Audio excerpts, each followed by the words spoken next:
एक पहलू ये है जीसस क्राइस्ट का कि क्रूस के ऊपर वो लोगों को कह रहा है, कील ठोकने वाले लोगों को, हे पिता इन्हें माफ कर।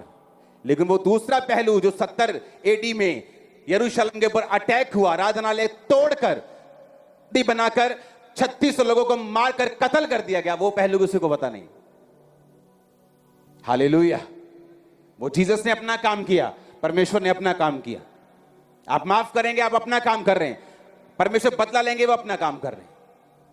आप नहीं चाहते वो बदला ले ना ले, आपने माफ कर दिया, आप फ्री हो, आपकी स्पिरिट फ्री है।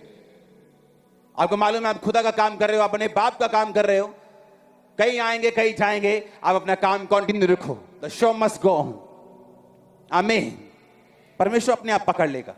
जिसको पकड़ना है, जिसको छोड़ना है छोड़ देगा। वो आपका सच्चा परमेश्वर है, उसके जैसा कोई नहीं। वो भूलने वाला परमेश्वर नहीं। इसलिए तो उसने आदम और हवा से कहा था कि भाई तुम्हारी लाइफ बड़ी सिंपल है, तुम्हें भला बुरा जानने की जरूरत ही नहीं है, वो मैं देख लूंगा, तुम बस मेरी उपस्थिति में रहा करो। और शाम के टाइम परमेश्वर आदम के पास आता था। उसकी उपस्थिति में रहने के लिए आदम को बनाया गया था। ठंडे समय वाटिका में परमेश्वर फिरता था, आदम से बात करता था। और आदम को इसलिए परमेश्वर ने 100 साल उम्र नहीं दी थी, 950 साल का आदम बनाया गया था। वो तो गिरने के बाद आदम 950 साल के करीब जिया। अगर ना गिरता तो पता नहीं कितना साल जीता वो। गिरने के बाद भी 950 साल उम्र थी उसकी।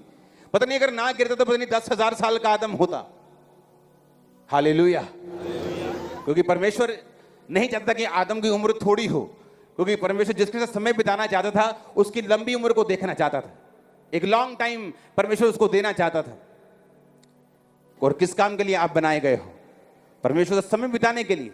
आप डॉक्टर हो, ये आपकी दूसरी बुलाहट है। पहली बुलाहट क्या है? उसके साथ समय को बिताना, परमेश्वर के कामों को करना। ये पहला काम है आपका। और जब आप पहला काम अच्छी रीति के साथ करेंगे तो परमेश्वर मेक श्योर करेगा आपकी लाइफ की सारी चीजें, उम्र लंबी हो, वो ब्लेस्ड हो, वो शैतान के अटैक से बाहर हो। और आमीन ऊंचे वाला चाहिए।